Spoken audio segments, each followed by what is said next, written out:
తర్వాత మన తుంగభద్ర, ఇట్లా ఎన్ని నదులు ఉన్నాయో అన్ని నదుల్లో స్నానం చేస్తే ఎంతైతే పుణ్యం వస్తుందో అంత పుణ్యము అక్కడేమో స్నానాలు చేయాలి ఆ నదులల్లో. కానీ మన కూనూరు మల్లికార్జున స్వామి దేవాలయంలో ఉన్నటువంటి ఈ యొక్క గుండములో నీళ్ళు నెత్తిన చల్లుకుంటే అంత స్నానం చేసిన పుణ్యం వస్తుంది. అంత గొప్ప చప్పటి కొట్టాలి. ఎవరు కూడా ఇంకా స్నానాలు చేయొద్దు.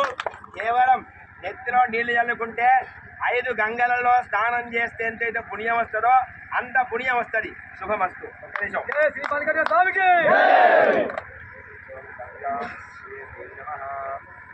అపవిత్ర పవిత్రో వా సర్వావస్థాంగతో వివా యస్మరే సుందరీకాక్షం